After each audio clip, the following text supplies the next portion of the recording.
Hi, my name is Melissa Matthews, and I will be telling The Greatest Gift.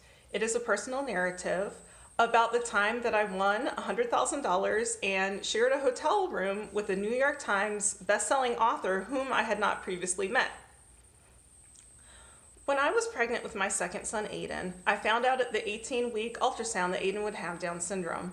And the first thing that I did was check out every book that I can from the public library about Down syndrome to kind of get myself ready to be Aiden's mother.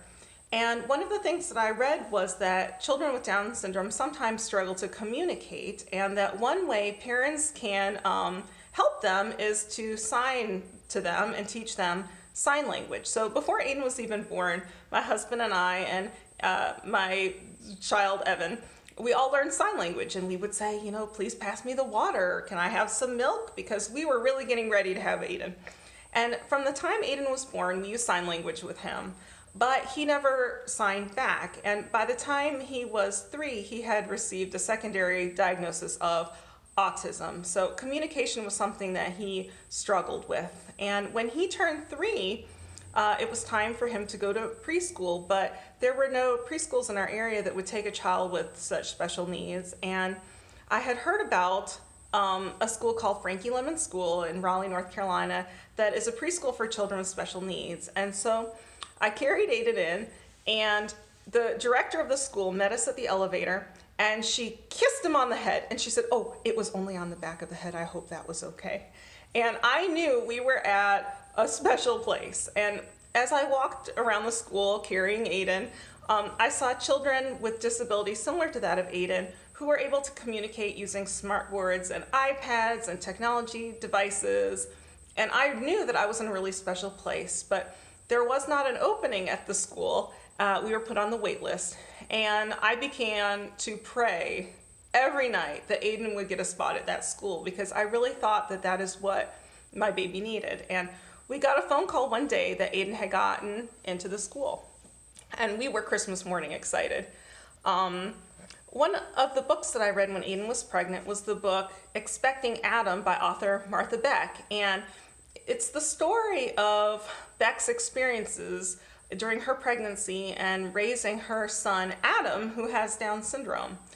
And it's a book about a parent who's raising a child with special needs, but it's also a book about angels. And in the book, Beck says, "Adam has angels like a dog has fleas. He lets them into the house. They're everywhere, and you can't get rid of them." And I thought of that book a lot as I interacted with Frankie Lemon School. The love at that school was palpable, and the teachers were such good teachers and had so many strategies. And I was just so thankful that Aiden was there and learning at that school. And in Aiden's first couple months of school, I read about a contest on a home design blog called the Life Improvement Project by IKEA and Oprah's O Magazine. And the contest was for a person who had an idea about something good they wanted to do in their community, and the winner would win $100,000. And so I don't think I've ever entered a contest before, but I just kept thinking about that contest and thinking, man, wouldn't that be really cool if I could win this money and give it to Aiden's school? So I wrote an essay, and I didn't say anything to the school or the director, and I just kind of forgot about it. But then one day I received a phone call from people affiliated with the contest, and they said, "Hi, you're in the top 10, and if you would like to continue in the contest, we will do an interview to narrow down from the top 10 to the top 5. And so I called the school's director, and she gave me permission. So one day I put Aiden in the car to go to his preschool, and all the children in the car looked at me and went, "Mommy." And I felt very maternal towards them, and I really, really wanted to win the contest for them so that they could get the things that they needed at their school.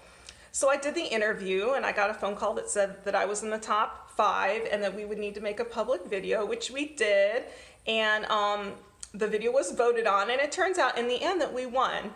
And when IKEA called to tell me that I won, they said, "Oh, and by the way, we added the prize. The winner gets to fly to a hotel in Arizona and meet the author, Martha Beck." And so the contest gave us many prizes and gave us many gifts, really. It gave us the gift of technology devices for the children in the school. It gave me the gift of meeting an author whose words were, very important to me. But the money also gave me the gift of communication with my son ultimately, because by the next October, Aiden was able to sign to me that he wanted a scary face on his pumpkin, and he was able to push a button on his iPad to show me that. So thank you so much for listening to my story.